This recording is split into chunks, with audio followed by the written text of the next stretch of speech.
Chapter 4 My Father Finds the River. The jungle began just beyond a narrow strip of beach. Thick, dark, damp, scary jungle.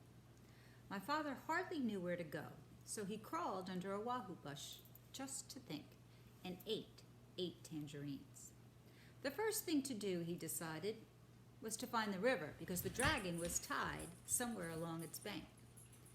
Then he thought, if the river flows into the ocean, I ought to be able to find it quite easily if I just walk along the beach far enough. So my father walked until the sun rose, and he was quite far from the ocean rocks. It was dangerous to stay near them because they might be guarded in the daytime. He found a clump of tall grass and sat down. Then he took off his rubber boots and ate 3 more tangerines. He could have eaten 12, but he hadn't seen any tangerines on this island, and he could not risk running out of something to eat. My father slept all that day and only woke up late in the afternoon when he heard a funny little voice saying, "Queer, queer, what a dear little duck. I mean, dear, dear, what a queer little rock." My father saw a tiny paw rubbing itself on his knapsack. He lay very still, and the mouse, for it was a mouse, hurried away muttering to itself, "I must smell somebody. I must tell somebody." My father waited a few minutes and then started down the beach because it was almost dark now, and he was afraid the mouse really would tell somebody. He walked all night, and 2 scary things happened. First, he just had to sneeze, so he did, and somebody close by said, "Is that you, Monkey?" My father said, "Yes."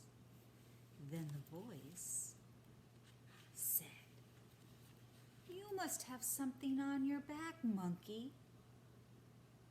And my father said, "Yes," because he did.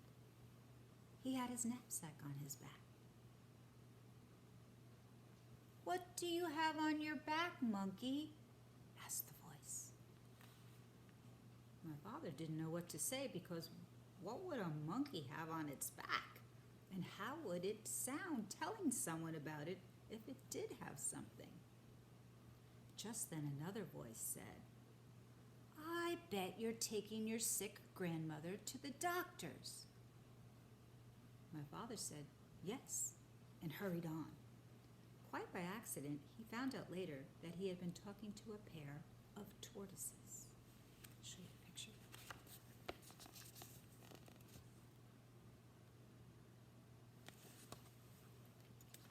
The second thing that happened was that he nearly walked right between 2 wild boars who were talking in low, solemn whispers.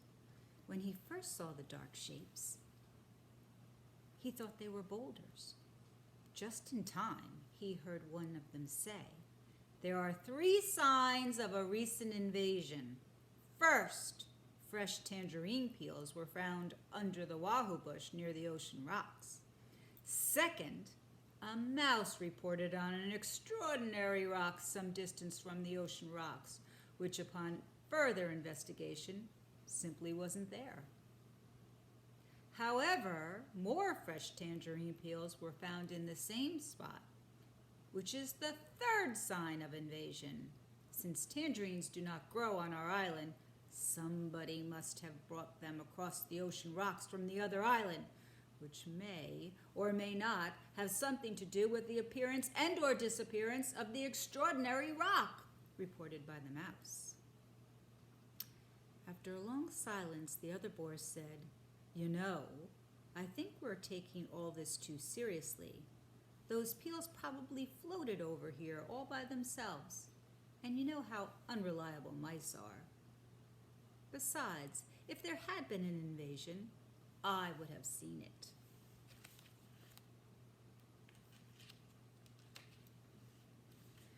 "Perhaps you're right," said the first boar. "Shall we retire?" Whereupon they both trundled back into the jungle. Well, that taught my father a lesson. and after that he saved all his tangerine peels. He walked all night, and toward morning came to the river. Then his troubles really began. Show you that picture, and here's the next page.